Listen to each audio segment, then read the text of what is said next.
My mother kicked me out at 16 saying I wasn't her real son.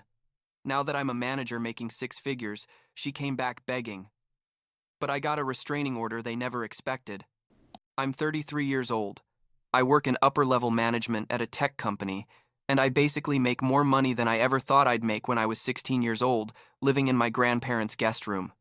The reason I'm mentioning that is because, like 2 months ago, my mom, who I haven't seen in over a decade, showed up at my front door, demanding that I pay for my half-sibling's college education, the twins she had with my stepfather, Lawrence. And when I say demanding, I'm not exaggerating. She literally screamed in my face that it was my responsibility because she made so many sacrifices for me. The irony of all this is going to become clear in a second, but I need to start from the beginning because this story is long and complicated, and honestly, I need to get it off my chest. My mom had me when she was 20 years old. My biological father, well, that guy took off before I was born. I'm not even sure what his name was because my mom never wanted to talk about him. I grew up alone with her. During the first years of my life, we lived in a small apartment, and she worked whatever she could, like retail jobs and waitressing and stuff like that. We didn't have a lot of money, but we weren't miserable either, you know. It was a normal working-class life. My mom was young and alone, and I guess she was doing the best she could. Though looking back, there are things she definitely could have done differently. But well, that comes later. When I was 8 years old, my mom met Lawrence. He was like 10 years older than her, had a stable job in construction, and he was basically the kind of person my mom felt she needed to give me a better life, or that's what she told me all the time. They got married like 6 months after they started dating, which even at 8 years old seemed super fast to me, but nobody was asking my opinion. At first, Lawrence was fine with me. He wasn't affectionate or anything, but he wasn't mean either. He was more indifferent. Like I was part of the package that came with my mom, and he accepted it. We moved to a bigger house in a better neighborhood, and my mom was happy. I think those first years were good for her. When I was like 12 years old, my mom got pregnant with twins. And that's when everything started to change. Although at the time I didn't fully realize what was happening. My mom was super excited, Lawrence was super excited. It was like they were finally going to have a real family, you know what I mean? And I was there. Like, wait, don't I count? But I was 12 years old and didn't know how to express that. I just felt like something was off. When the twins were born, a boy and a girl, my mom basically became obsessed with them. Everything revolved around the babies, which I guess is normal to some extent, but it was different. It was like I had stopped existing. The next few years were weird. My mom and Lawrence started treating me more like a free babysitter than their son, and I noticed there was always this difference in how they treated me versus how they treated the twins. The twins had new clothes, toys, classes for everything, while I had to wear second-hand clothes, and when I asked for something for school or for some activity, it was always, "We don't have money for that right now. Maybe later." But for the twins, there was always money. Always. I tried not to think too much about it because, what was I going to do? I was a teenager living in their house. What happened when I turned 16 still makes me furious when I think about it. It was December, like 2 weeks before Christmas, and I remember I got home from school on a Friday, and my parents were sitting in the living room waiting for me. My mom had that face you make when you're going to say something serious, and Lawrence was there next to her with his arms crossed. I sat down, and my mom started with this long speech about how they had been thinking a lot about the future, about family, about resources and money and responsibilities. I didn't understand where all this was going until she basically dropped the bomb on me. They wanted me to leave the house. They didn't say it that directly at first. It was more like, "We think it would be better for everyone if you started being more independent. Maybe you could go live with your grandparents. They have space, and it would be good for you to have your own space." And I just sat there like, wait, are you kicking me out? I'm 16 years old. And then Lawrence stepped in and said something I'll never forget. He said, "Look, you have to understand that your siblings are going to need a lot of resources in the coming years. We're going to have to pay for their education, their activities, everything they need to succeed, and frankly, we can't divide our resources among 3 kids.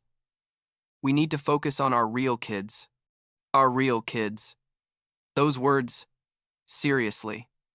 But that's when I realized that to them, I had never really been part of the family. I had always been some other guy's kid that my mom had before she found her real life with Lawrence. I tried to argue. I tried to talk to my mom alone afterward. I told her, "Mom, I'm your son. How can you do this?" And she just told me, "This isn't easy for me either, but you have to understand that I have to think about what's best for the twins. They're my priority now." As if I didn't matter at all anymore. They gave me 2 weeks to leave. 2 weeks. I packed my things, which weren't many to be honest, called my grandparents, my mom's parents, and told them what was happening. They were furious, like really angry with my mom, but they told me that, of course, I could come live with them. So right after Christmas, which, by the way, was the most awkward Christmas of my life, I moved into my grandparents' guest room. They had a small but cozy house like 30 minutes from where my parents lived, and they basically took me in without asking questions. Living with my grandparents was different. They were older. Obviously, my grandmother was like 68 years old and my grandfather 70, and they were at that stage in their lives where they wanted peace and quiet, not to raise a teenager. But they did it anyway because they loved me, and because they were horrified by what my mom had done. I felt guilty being there, like I felt I was a burden, so I got a part-time job at a supermarket to have my own money and not have to ask them for anything. I worked after school and on weekends, and I basically used that money for my personal stuff, clothes, food, when I went out with friends, whatever. The relationship with my mom during that time was practically non-existent. She would call me every now and then, like once a month or something.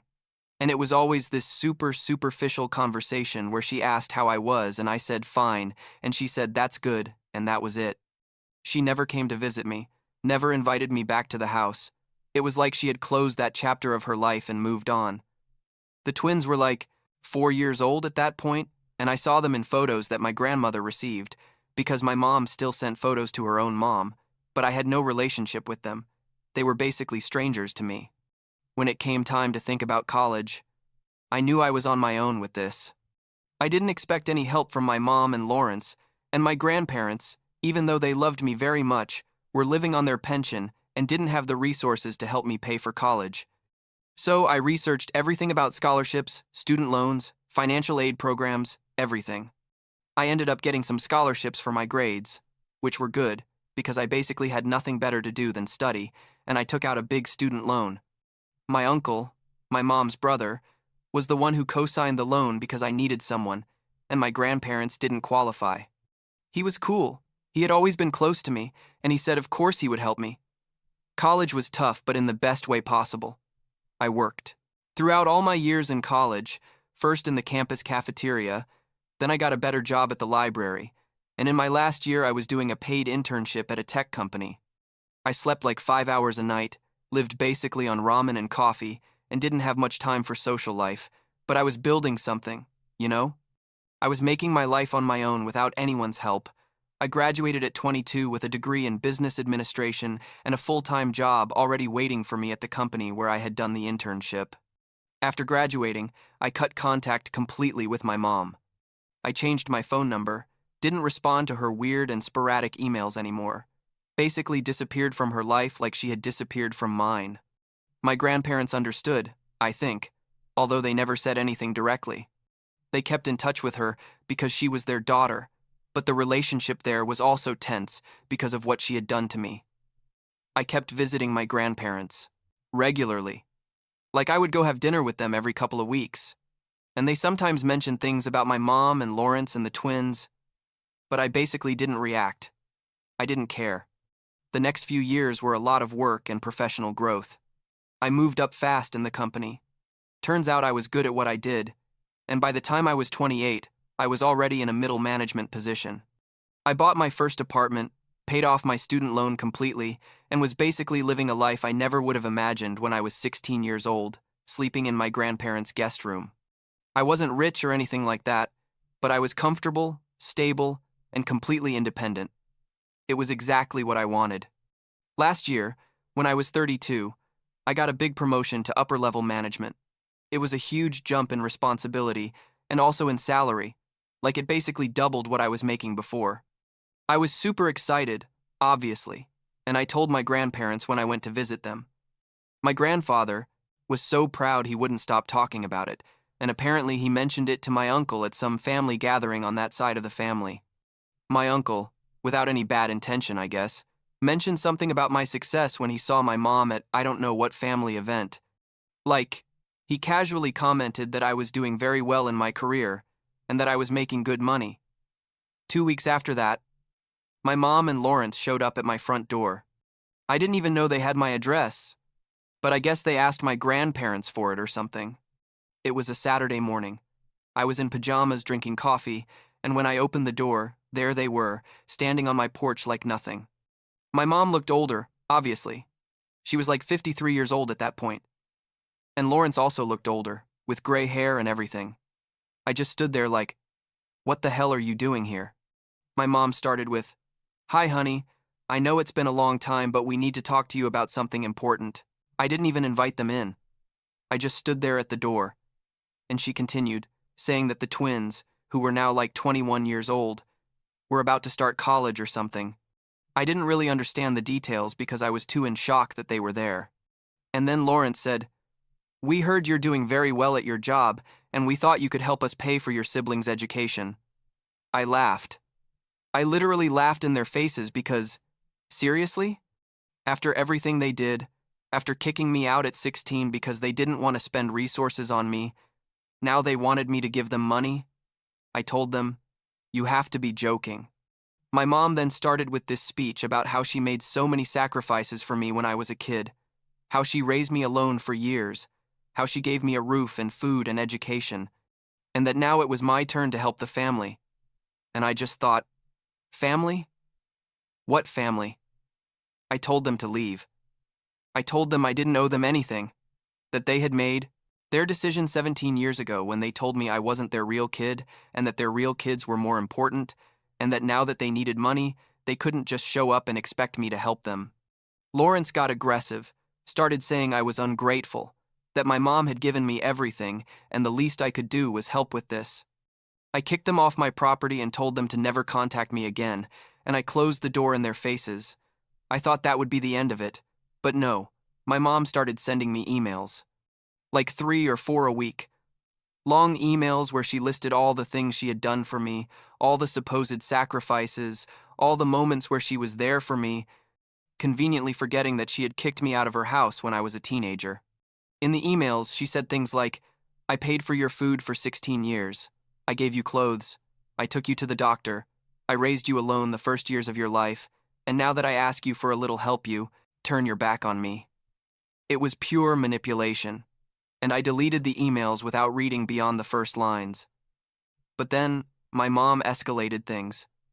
She showed up at my work. Seriously, she showed up at my office building, got past reception saying she was my mom and that she needed to see me urgently. The receptionist called me, and I went down to the lobby. Furious because how dare she come to my workplace? She was standing there with tears in her eyes, making a scene, saying she just wanted to talk to me, for me to listen to her. I told her in a low but firm voice to leave, to stop harassing me, and that if she showed up at my work or my house again, I would call the police. She screamed at me right there in the middle of the lobby that I was a horrible son, that she had given me life, and I couldn't even help her when she needed it. I had to ask security to escort her out of the building. It was humiliating and horrible, and my coworkers definitely heard all the drama. After that, I sent her an email, the last one I would send, telling her I didn't want any contact with her, that what she was doing was harassment, and that if she continued, I would take legal action. I thought that would stop her. But a month later, things got really ugly. I was getting home from work. It was like 7 p.m., and my mom was standing outside my apartment. I don't know how long she had been waiting for me, but as soon as she saw me, she started walking toward me, screaming, "You think you're better than us now that you have money? You think you can ignore your family?" I tried to ignore her and get into my building, but she grabbed my arm, and when I tried to pull away, she pushed me. I stumbled a little and she kept screaming, calling me ungrateful, selfish, every insult you can imagine. There was a moment where I thought she was going to hit me. She had that look in her eyes, and then she actually did hit me. She slapped me in the face. That's when I called the police. I took out my phone and called while she kept screaming. And when she heard I was talking to the police, she started crying and saying I was her son, that she just wanted help, that how could I do this to her. The police arrived in like 10 minutes, and I filed a report for assault. I also got a restraining order against her, which was a long and painful process but necessary.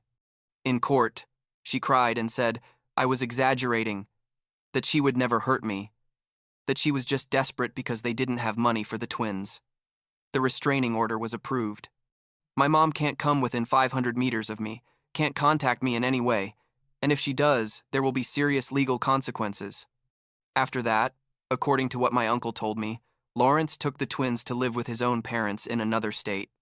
My grandparents, who were devastated by all this, basically cut contact with my mom, too. My grandmother told me, crying, that she never thought her daughter was capable of something like this, that she was ashamed and sad, and I told her it wasn't her fault. Now, 2 months after all this, things are quiet. I haven't heard anything from my mom since the restraining order. The twins, who I guess must be like 21 or 22 years old now, have never contacted me directly. And honestly, I don't know if they know the whole story or just my mom's version. I'll probably never have a relationship with them, and that's fine, honestly. It wasn't them who hurt me directly, but they're a reminder of why I was kicked out of my house, and I don't need that in my life. My grandparents are fine. I see them often, and they're basically my only real family now.